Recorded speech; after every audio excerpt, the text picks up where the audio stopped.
Have you ever stopped to think about what's really going on inside the computer chips that power, well, literally everything in our lives? We're about to dive deep into that hidden world, this incredibly high-speed dance of physics inside semiconductors, where electricity moves in ways that are both strange and, incredibly powerful. Now, that phrase right there, a rock we taught to think, it sounds like something straight out of science fiction, right? But it's not. It's just physics. And in this explainer, we're going to break down the fundamental principles that let us take a simple element, silicon, and control the electricity inside it so precisely that we can turn a rock into the brain of our digital world. So here's our game plan. First, we'll look at a semiconductor when it's just sitting there, perfectly at rest. Then we're going to get things moving and explore the two main forces that make charges flow. After that, we'll need a new language to describe that action. Then we'll get real and look at the actual speed limits they face. And finally, we'll wrap it all up into one unified, powerful model. Okay, so where do we even start?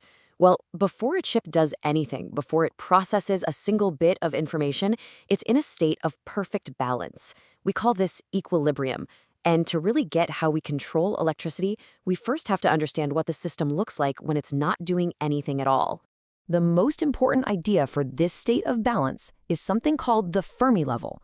Now, it's a concept from quantum mechanics, but honestly, the water level analogy is perfect. Just imagine a big tank. Below this water level, every available spot is filled with an electron. And above it, they're all empty. In a perfectly calm, balanced semiconductor, this water level is completely flat. So here's where we take control. There's this process called doping, where we intentionally add specific impurities into the silicon to tweak that water level. If we add atoms that have extra electrons, that raises the water level, making it super easy for those electrons to start moving. But if we add different atoms, we can create holes, basically spots where an electron should be. This lowers the water level and makes it easy for those holes to move around. And this ability to raise or lower that level, that is the fundamental trick behind every single transistor. All right, so we've figured out how to set the water level. Now it's time to make some waves. Let's kick the whole system out of balance and see how we actually get these charges to move. And it turns out there are really only two fundamental ways that this happens inside a semiconductor. The first way is called drift. This is the one that's probably most intuitive. You apply a voltage that creates an electric field, and that field literally just pushes the electrons and holes along. It's kind of a brute force approach, like a powerful river current just forcing logs downstream. Now, this second method, diffusion, this is what makes semiconductors so special. Imagine you have a whole bunch of electrons crowded together in one tiny spot. They don't like being crowded, so they will naturally spread out to areas where there are fewer of them, just like a drop of ink slowly spreading out in a glass of water. And that movement, driven by nothing more than a difference in concentration, actually creates its own electrical current. And, this difference is absolutely crucial. Drift is just a forced push, something you can get in any old copper wire. But diffusion, this natural tendency to spread out, that's the secret sauce of semiconductors. Our entire digital world is built on the incredibly delicate balancing act of playing these two forces against each other. So, what happens when you have both drift and diffusion happening at the same time? Well, that single, nice, flat water level we started with, it's gone. The system is now in this dynamic, active, unbalanced state. And to describe what's going on, we actually need a whole new language. And that new language gives us what are called Quasi-Fermi Levels. The idea is actually pretty simple. Instead of having just one water level for everything, we split it. We now have one distinct water level just for the electrons, and a completely separate one just for the holes. Okay, I know, an equation. But don't let the symbols freak you out. The real power of these new levels is that they let us calculate exactly what's going on inside the chip.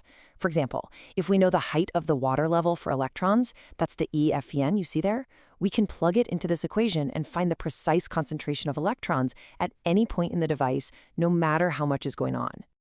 And this right here is the key takeaway. When the device is at rest, those two water levels, those quasi-Fermi levels, are at the exact same height. But as soon as the device turns on, they split apart. And the size of that split, the energy gap between them, tells you exactly how far from balance the system is. A bigger gap means more activity, more current, and more computation. So this theory is all very neat and tidy, but the reality inside a semiconductor is, well, it's messy. Electrons and holes can't just cruise along some perfect, empty highway. In the real world, they're constantly running into obstacles that create basically microscopic traffic jams and impose a hard speed limit. This whole process is called scattering, and you should really think of it like a pinball machine at the atomic scale. The electrons are the pinballs, and they are constantly colliding with vibrating atoms, getting deflected by the very impurity atoms we added on purpose, and even bumping into tiny little flaws in the crystal. Every single collision just knocks them off course and really limits their overall speed. Now, if you push these electrons with a really strong electric field, which is exactly what we do in modern transistors, they accelerate so fast between collisions that they become incredibly energetic. They get so much energy that they're effectively hotter than the silicon lattice around them. And these hot electrons are really fast, but they can also cause problems, like leaking current where you don't want it. And all of this leads to an ultimate speed limit. You can see it right here in the chart. At low electric fields, sure, a bigger push gives you more speed, but look what happens when the field gets really strong.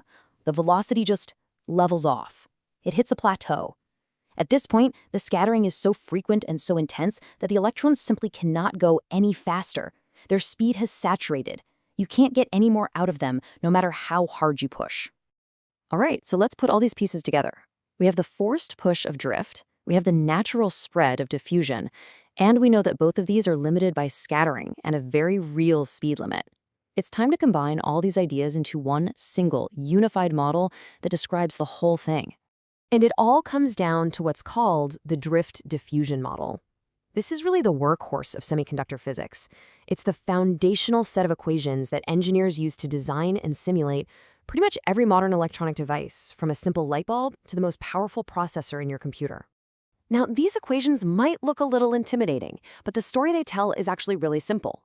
For both electrons and for holes, the total current, it's just the push from the drift part plus the spread from the diffusion part. That's it.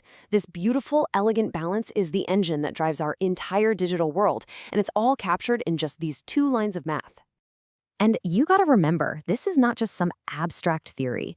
This elegant dance between a forced push and a natural spread, all while dealing with real-world speed limits, is happening billions upon billions of times every second inside the processor of the very device you're watching this on right now.